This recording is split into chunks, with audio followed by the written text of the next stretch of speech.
Well, it's that time of year, everybody. Let's do an updated guitar collection video, shall we? I want to share with you all my guitar collection, and I believe if my math serves me correctly, I have 26 guitars, give or take. That's insane. Now, before I give you guys my guitar collection, I got a brand new album coming out January 10th called Humans Taste Bad. It's sick. I can't wait to share it with you all. It rips. Love the riffs that I've came up with. Love the material that I've come up with, and I just can't wait for you all to jam it as well. So be sure to pre-save it. Be sure to follow me on Spotify, Apple Music, Google, whatever the you know. I'm everywhere, okay, everybody? That'll be dropping this coming, I guess, Friday, January 10th, all right, everybody? So yeah, just wanted to let you guys know that's happening, and I'm stoked on it if you can't tell. So I'm going to show you guys all of my guitars. I'm going to tell you guys the stories behind them because they hold a lot of good stories. There's some really sentimental pieces in here, and I want to let you guys know if I toured with them, if I recorded a specific song of mine on them. But also, too, listen closely. I would like to get rid of a lot of these guitars. I really only play between 5 and 10 of these, and I have, like I said, 26 of them, okay? So if you guys want any of these guitars, I'm looking to get rid of these, and I'm looking to move them just to fill up space. I've acquired a lot of guitars over the years, and I think they deserve to be played, and if you guys want one of these, just let me know, okay? You can shoot me an email, boop, right here, or you can shoot me a DM on Instagram. Those are my two ways of being contacted, okay? So with that being said, man, yeah, if you guys want one of these guitars that are for sale, I'll let you know which ones are, and yeah, enjoy the video. Now, not all of my guitars are in working order. This is my USA Dean Cadillac from 2005. I've had this guitar in my possession for 4 years now, and then it's been back and forth with me in terms of being functional and up and running and being sourced for parts. As you can see, it is currently being sourced for parts. We got a tuner missing, and we have a bridge pickup missing. The bridge pickup in this one is actually in my number 2 signature guitar that I took out on tour with, the one with the J on it in the EMG. The EMG came from this guitar. But I don't see myself getting rid of this guitar anytime soon. It's not necessarily one of my favorites, but Cadillacs are sick, and a Black Beauty Cadillac aesthetic from the USA Custom Shop is pretty amazing, and I'm very, very thankful to own this guitar, and eventually it'll get up and running again, and who knows, maybe I'll have to source it for parts and yada yada yada, but I don't see myself getting rid of this guitar anytime soon. I've also heavily modified it. I've got an EMG kill switch. I've got the selector here. This doesn't work anymore. I put the selector here, and it just has 2 volume knobs whenever this thing is in fact up and running. Here's my Traveler guitar, the Steve Vai inspired Traveler guitar. This one is for sale, man. If you guys want this, let me know. I did a video or 2 with Sweetwater with this guitar. I did take it out on tour with me, and it was in the green room and in the backstage area when I was on the FTFD tour last spring. So I have toured with it, never played it live, and it is pretty much brand new and in great condition. So if you guys want this, let me know. Here's a familiar face. Here is my Kiesel A2. This guitar I did tour with, and I used it quite heavily on my album Subtle Comeback. Fever Dream, for example, was written and recorded on this guitar, and the music video for that song was with this guitar.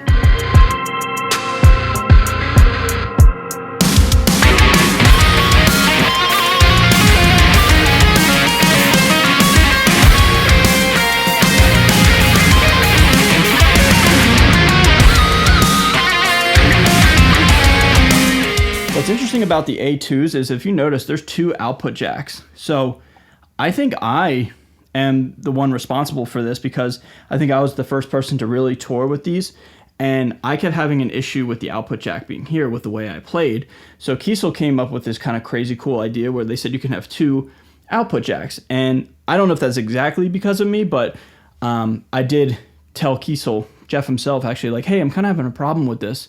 Or actually, I'll tell the story the right way. I made a video talking about it when I came home from tour, and Jeff saw that video, and he said, hey dude, why don't we just put an output jack where you like it? And then he offered to do that for all the Kiesel guitars. So that being said, that's pretty cool that Kiesel did that, and yeah, I think I'm kind of responsible for that R&D right there on the A2s. But I love this guitar. It plays great, looks cool, it's got my colors. Love Kiesel guitars. This is a really cool one, and yeah, pretty sentimental because Kiesel gifted me this guitar and allowed me to play it on tour. Here's a cheapy Donner guitar that is pretty infamous for when the spider came out of the box. If you guys remember that video, 4 years ago, something like that. I have a very specific video that's never been done on the internet, to the best of my knowledge, with this guitar, and my plan was to do it in 2024, but it didn't happen. So this year, I'm hoping before springtime comes and I get super busy again and constantly touring and traveling and stuff, I hope I can knock out the video with this guitar. Up next, we have the Solar A2.6, one of the more famous guitars of mine that I own in my collection. I did a solo show with this guitar a couple years ago, about 2.5 years ago. It's very sentimental to me because I wrote and recorded the title track, Subtle Comeback, on this guitar and sent it over to Tom Barber from Chelsea Grin. And then that song is probably my most famous song that I've ever, made to date. Limitless, I feel so deeply now.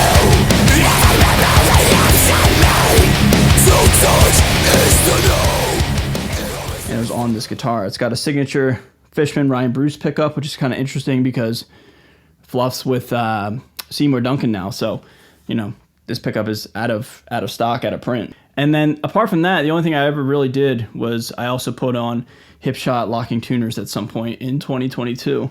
But yeah, this guitar, it's very famous, gets a lot of likes and a lot of attention online. And I play it every now and again. You guys remember this guitar? This is my Ballager Toro, one of the custom guitars I got from Ballager when I was on the Ballager Guitars artist roster. I personally never really gelled with this guitar that much. On paper, it was everything I wanted, like a vintage kind of Strat looking thing, but I just never really gelled with it. And that's a shame because this guitar is beautiful. It's currently being sourced out for parts, like a lot of my guitars are. I don't think I'll ever get rid of this one because it is pretty cool and pretty sentimental, but I do think I'm going to take out this Blackhawk and put it in something, or I might sell it. So if anybody wants the Blackhawk out of this thing, maybe let me know. But apart from that, man, just unfortunately never really gelled with this guitar. Up next is my first Firefly 30-inch baritone guitar. My mom got me this guitar for my birthday 2 years ago, and this guitar, I believe, made it onto my album Subtle Comeback. I believe the song Super Ball was recorded on this guitar, so it did make the album. And yeah, it's just cool, man. One thing that's interesting about this guitar is it is one of the only 30-inch baritone guitars that I've ever really used that has actual humbuckers in it. And, this guitar is cool, man. It's kind of a cheapy, just a cheapy $200 30-inch baritone, but anything 30 inches rips, and I'm always a fan of that. So yeah, my mom got me this, and it's a cool piece for me, Up next is a very important guitar for me in my journey. This is my first ever Cerberus Erebus guitar. This is a baritone 7-string, a 27-inch baritone. I toured with this guitar on the For the Fallen Dreams tour. This guitar was the beginning of my relationship with Cerberus guitars. You can tell if a guitar of mine has been toured if the volume knob is on it still or not, because anytime when I'm playing, constantly doing this in between songs and stuff, the knob just gets super loose. So I ultimately, inevitably, just get rid of the damn thing. Not to mention the eye screws as well, right? But yeah, man, this is a cool one, dude. And not only that, it's just beautiful. It's a beautiful instrument, beautiful piece. And like I said, dude, this one was in fact the start of my relationship with Cerberus guitars. And now look at us almost 2 years later after I got this guitar. Look where we're at now. Up next, we have a Harley Benton Jazzmaster 30-inch baritone. I never really played this guitar much after the demo. I played with it here and there every once in a while, but never really got super into this guitar as time went on. I did put on a new Hipshot bridge, and that's cool, I guess, but I think these are the exact same strings that were dangling last year when I did the video on this guitar. So yeah, I don't really play this guitar at all. If you guys want it, like if you're local in the Pennsylvania, Philadelphia area, like if you want to meet somewhere, I'll give you this guitar, or we'll exchange it. It's in decent shape, and it is what it is, but like I'll have no problem getting rid of it for a decent price, and it is what it is. It just never really gelled with me, Here's a classic. Here is my 2020/2021 Gibson Les Paul Standard. It's a really late 2020 model, but it was sold as a 2021 because it's got a 2020 serial number, but by the time it hit the market or whatever, it was in 2021. Anyway, I love this guitar, man. Haven't played it in a long time, maybe about a year now. It's got a tone zone in the bridge, if I'm not mistaken, and a Seymour Duncan, something or other, distortion maybe in the neck. I've had this guitar in my possession for over 4 years now, like 4 and change now. So I've had this guitar for quite some time. Again, not really being used, kind of being sourced for parts, or at one point in time I took off I had locking tuners on this one. I found some Grovers. I think the Dean Grovers are on here. But I'll never get rid of this one. This one's pretty sentimental. I never played this guitar live. I had it as a backup for shows, but I actually never played it live. And I think rocking a Cherry Sunburst Les Paul would be sick to play live, so I wouldn't be against doing that sometime down the road. Real quick, don't worry, this is not a commercial.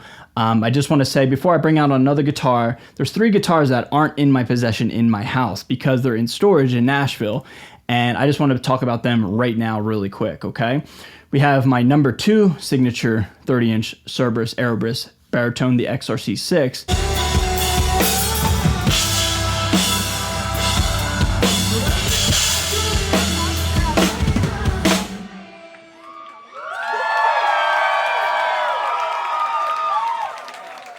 That guitar is one I toured with, and I put an EMG 81 in the bridge position because I was using that guitar for drop C material. The one with the big J on it. You guys know what J stands for now? Kind of makes sense, right? Yeah, dude, anyway, I love that guitar. It's, like I said, it's my number 2. My number 1's right there, which we'll talk to, but it was the second one that I unboxed. So it was literally just luck of the draw. So I want to keep my number 1 stock, but the number 2, I want to like continuously maybe change things on it and like kind of just mess with it. I don't want to keep it stock from, you know, the factory. I have no problems swapping out stuff with that one. So yeah, that guitar is great, man, and I can't wait to play it here in a couple days. I'm going down to Nashville and doing a writing session with a band, so I'm gonna pick that up from Elijah's house. It's not with Elijah, the writing session, but it'll be good to see that guitar again. The next guitar that's not in my possession is the vintage modified Squier Baritone Jazzmaster. The granddaddy of all the baritones, the baritone guitar that started everything for me in terms of loving baritones, in terms of playing baritones, and ultimately getting a signature model 30-inch baritone. It can all be traced back to the vintage modified baritone Jazzmaster. I want to do a really great video on that guitar and like the trajectory of my love for 30-inch guitars or 30-inch baritones, but I would like to have that guitar in my possession. So I need to get the guitar back and back home. It's sitting probably in Elijah's studio right now in his house. So it is what it is, but yeah, I miss that guitar, and that guitar hasn't been home since April, I think it's been. That's a priceless piece for me. I'll never get rid of that guitar. Not good enough. You can tell me shit and I don't give a fuck.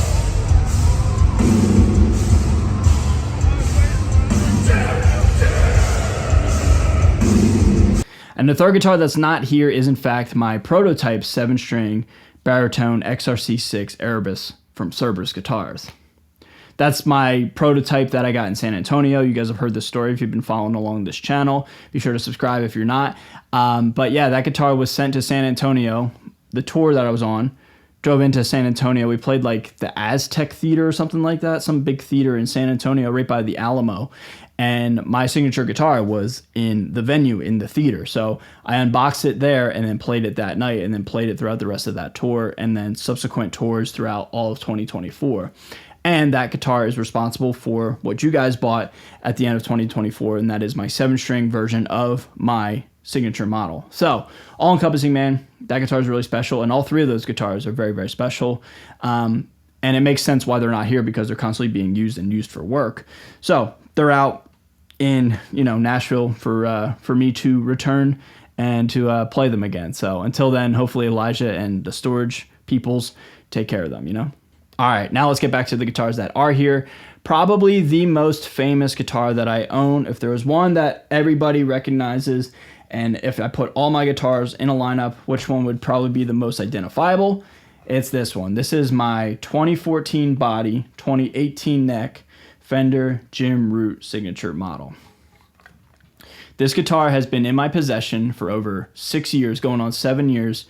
And for those of you who have been around since the very beginning of this channel, man, you've seen this guitar over time just age and get beat up and relicked and just knocked around and spun around, and oil and water and blood and sweat and all kinds of crazy crap all over this guitar. This guitar is priceless, man. I played about close to 60 shows with this guitar last year, and yeah, I'll probably try my very best to continue to play it and continue to break it in and just get it all dinged up. And man, it just looks so cool, man. There's like symbol marks, see, on the headstock there. Just a lot of cool memories, a lot of cool dings. Knox, our photographer, lit it on fire at one point right there. Just a lot of cool, you know, marks and stories to tell with this guitar. All right, up next we have a tour guitar. This is my Solar Type E 2.6 27-inch baritone. Now, this was my backup guitar and or the community backup guitar for the spring and summer Elijah tour from April to June of this past year. So I personally never played this guitar live, and I regret not doing so because I had it out there and it was sick. But the other guitar player in Elijah's band was playing this guitar. the story with this guitar, Ola gifted me this guitar about 4 years ago. And I really keep kicking myself for not playing this guitar more. This guitar is so sick, dude. It just looks so mean, and like it is arguably the toughest Solar guitar, period. Not exactly the coolest or the, you know, the most flashy or whatever, but like the toughest, dude. Like this thing just looks so sick. Yeah, man. Anyway, this guitar I've had for like 4 years now. I haven't really played it much, but I'll never get rid of it. It was Ola's gift to me, and then he said pick a guitar, any guitar you wanted. I was really into 27-inch baritones at the time and trying to try out different stuff, and I went with this one, and yeah, it's been all over the country with me. All right, up next we have my first guitar ever, my BC Rich Warlock starter pack guitar. I made a video on this guitar Christmas Eve of last year, 2023, because it was 20 years ago to the day that I got the guitar, and I really just learned how to play guitar as a little kid on this guitar. I painted it, obviously, like Eddie Van Halen back in the day, and, you know, I think it actually came out pretty good for something a kid did, you know what I mean?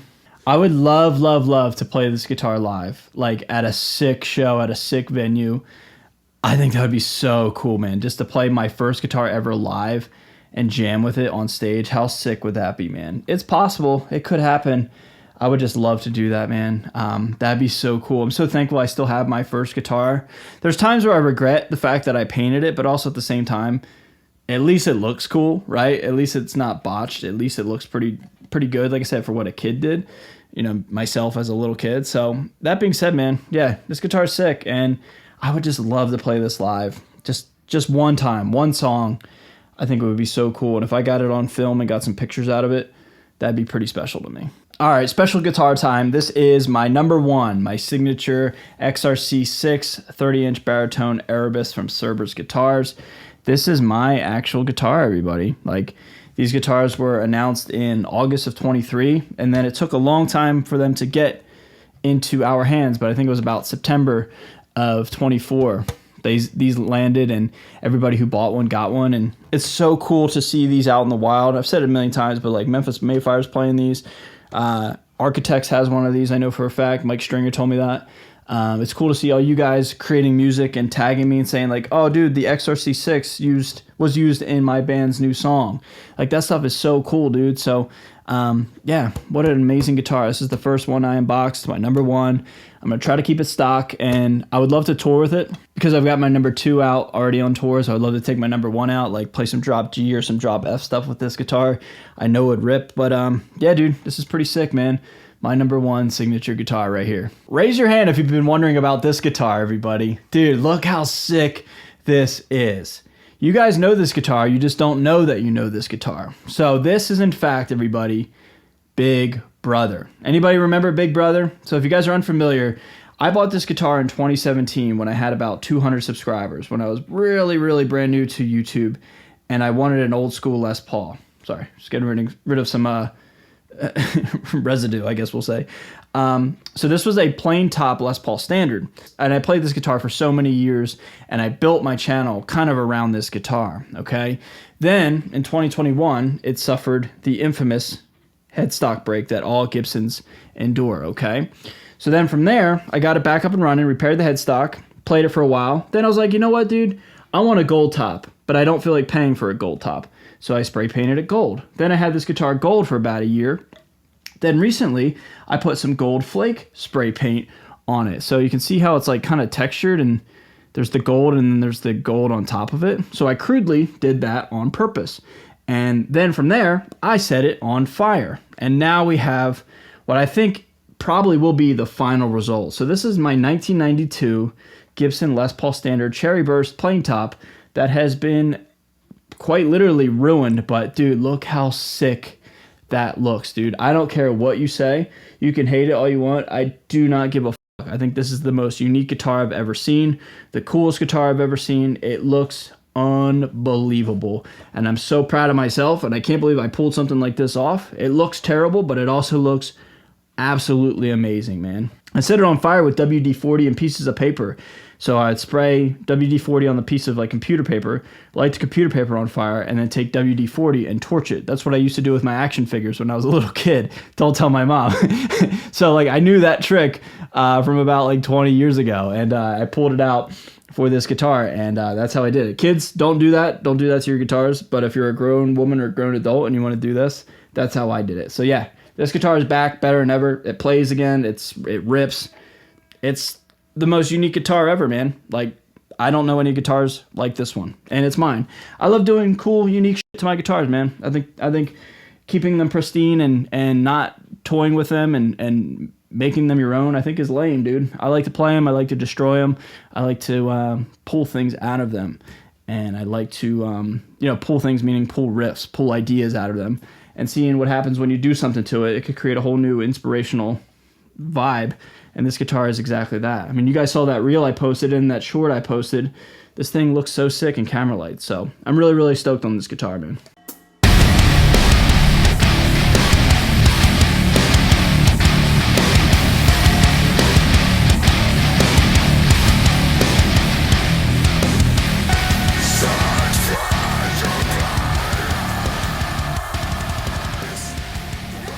And in that same day, I also did it to my 2021 Fender Ultra Luxe Stratocaster. Yeah, dude. I like fire. It's fun. But kids, please be careful. So this started out as a 2021 model, an Ultra Luxe Fender Stratocaster. I have modded the hell out of this guitar, man. This guitar is really responsible for a lot of what's coming out on Humans Taste Bad January 10th, and a lot of the EPs that I've made as well. I've been obsessed with Floyd's and cool kind of, quirky dive bomby riffs, and this guitar, I've written every single one of them on this guitar. The song Foo Dog, written and recorded on this guitar in drop bass sharp.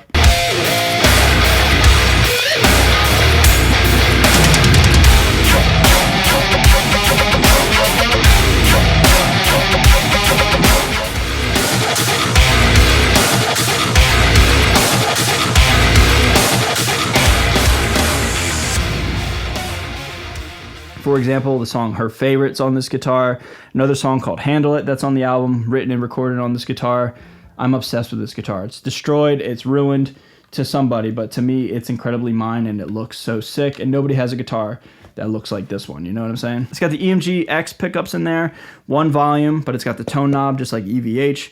I put electrical tape on my whammy bar. I got an EMG afterburner, EMG 5-way, and Fender locking tuners just for faster string changes. But yeah, dude, this thing is so gnarly and so cool. Like, look at the texture on that. Oh, that's also pink and orange spray paint as well that I put on there years ago, and then I lit it on fire because I wanted to. Yeah, I do cool things with my guitars, for better or for worse. You may not like it, but you can't deny the fact that these are mine, and these are incredibly unique to me.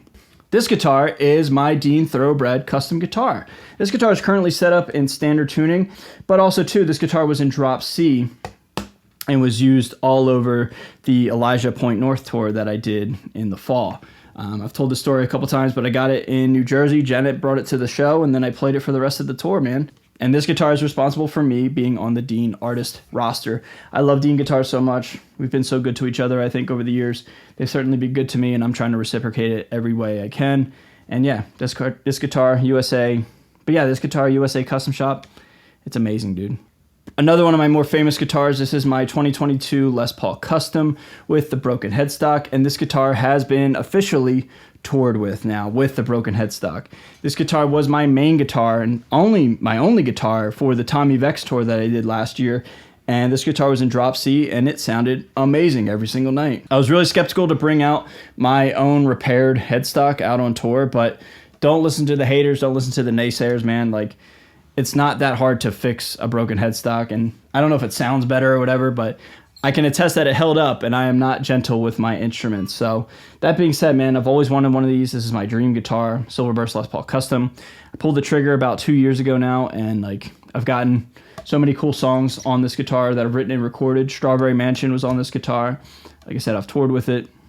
It's one of my most prized possessions. I love it so much. Speaking of prized possessions, my 1978 New Orleans era Gibson Les Paul Custom. It was sourced for parts a long time ago, and I've just never really had the need or desire to play this guitar right now, but this is priceless. This guitar has been in my possession for 6 years now. This was my main drop A sharp guitar on my first For the Fallen Dreams tour that I did with them.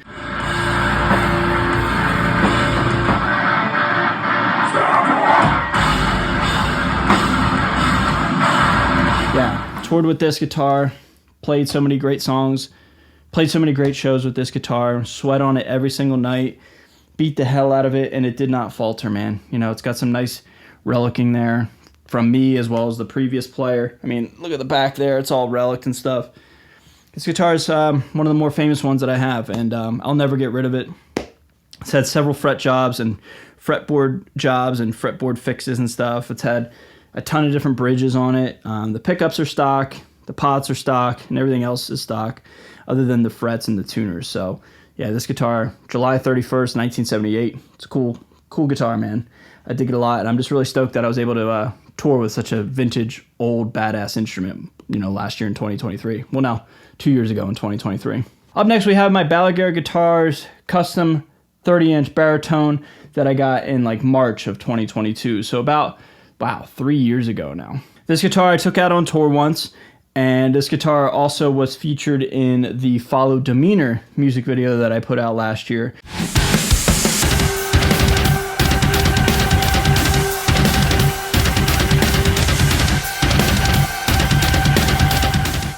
And yeah, this guitar, I really wanted to have Ballager guitars make as a signature model, but it wasn't meant to be at the time. And Ballager Guitars and I still have I think a good relationship. I guess we don't really talk much anymore, but it ended amicably, or at least it did for me, at least. You know, the contract just ended, and that was that. And then, you know, I went on to different companies and such. But yeah, man, I really dig this guitar. It's got the EMG J Master pickups in it. This guitar sounds pretty cool. I literally just put on new strings on this guitar because I think I want to do a video on this guitar. I haven't talked about this one in quite some time, and I'd like to bring it back on the channel and talk about it. But yeah, man, I dig this guitar. It's cool. It's got some history to it. I took a belt sander to it to help out with the forearm contour because it was a flat top. So my buddy Alan, what's up, dude? He and I, well, because he's better at that stuff than I am, he took a belt sander to it and gave me a forearm contour. And honestly, bro, if you're watching, Alan, I think we could even go a little bit bigger and better for next time. So just something to keep in mind. But until then, you know, we'll see. Miss you, buddy. Hope you're doing well. Anyway, everybody, yeah, I dig this guitar. Wish it was a signature guitar with Ballager back in the day. Wasn't meant to be, but it's okay. But I will say, if you can notice the similarities here, like I had to walk before I could run. So because of this guitar, I was able to have an idea of what I wanted for when the opportunity did present itself, and I got my own actual signature guitar. Here's a tour guitar, my backup. This is the Badlands Guitar Company GX1 New School. So this is in a gunmetal gray kind of silver finish. And Badlands Guitars is pretty cool, man. Tone King runs it. I love Lewis. He's a good dude, man. I never played this guitar live because I really didn't like the pickups. They're a little muddy for drop A sharp and or the style that I like to play in. If you like to play in like standard tuning or half step down, I think this guitar really thrives. Any sort of lead work or ambient stuff, I will use this guitar specifically. So it's on Human's Taste Bad that'll be out January 10th. Follow me on Spotify, shameless plug, you know what I'm saying? But in all seriousness, like anytime I teach, if I do a lesson video, predominantly I'm going to grab this guitar because I think it sounds great for standard tune kind of lead stuff as well as like half step down, again, lead stuff. It's just not really my cup of tea for modern metal high gain rhythm tones. And that could just be the pickup, could be the guitar. I would love to try to put an EMG in here and see what happens and then go from there. But I love this guitar, man. It's amazing. They play great. They're super comfortable and light and sleek and smooth. Yeah, I dig the Tone King, and I dig Badlands Guitar Company. You guys have seen this guitar on the channel a decent amount whenever I'm doing any sort of instructional video, right? So this guitar is cool, man. Up next is a guitar that I just did a video on, the Firefly baritone guitar. I could let go of this one. If anybody wants this guitar, let me know. You know, I did do a video on this, and this was sent to me by Firefly, but you know, they didn't pay for any sort of sponsorship or anything like that. So I did my part with this guitar, and I enjoy it, and I love it, and I dig it. It's cool. I got a track that's unreleased done on this guitar, but I have so many 30-inch baritones, and it is what it is. So like, if you guys want this, like maybe we could work out a deal. But if not, you know, I'll just keep it here and just keep it in the collection and see if I can pull out any sort of cool riffs with it, because this thing is pretty freaking sick, man. So, you know, just another 30-inch baritone. I think I like my mom's better because she got it for me, obviously. So it is what it is. But yeah, if you guys want this, let me know, okay? And last but not least, everybody, another guitar that I could let go. If you guys want it, let me know. This is a Vola 7-string, another tour guitar. I toured with this guitar in 2023 for a little bit. This was my main guitar for some drop A stuff. I love this guitar, but 25.5-inch scale 7-string guitars just aren't my thing. I wish like this was a baritone because it's shell pink and it's sick, but a 7-string standard scale just isn't what I usually gravitate towards when playing electric guitar all that much, and it's a shame. So I would love to, if anybody wants this guitar, by all means, shoot me a price. Let's work out a deal. I'd love to get this into somebody else's hands because it's sick, man. But, you know, stainless steel frets, shell pink. It's a cool guitar, man. I dig it a lot. Just I haven't played it in like 2 years, so it is what it is, dude. But yeah, this guitar is in the collection for now. And that, everybody, is my guitar collection. So I'd love to hear from you guys down below in the comment section. What is your favorite guitar of mine? And what is your favorite guitar in your collection? I'd love to hear from you guys. I think this video is fun, man. I tried my best to pay, you know, respect, I guess, to all the guitars, but I try to get through it relatively fast because we'd be here all day, right? So let me know what you guys think of my guitars. And yeah, again, if you guys want any of them that I've mentioned, I'm really trying to get rid of them and trying to get them in the hands of other people because I just have too much stuff, man. So with that being said, everybody, thank you so much for watching. New album comes out January 10th. Be sure to check it out, listen to it, follow me on all the streaming service platforms, follow me here, like, comment, subscribe, do all the things that I ask. I love you guys so much. With that being said, I'll see you guys in a video very, very soon. Later.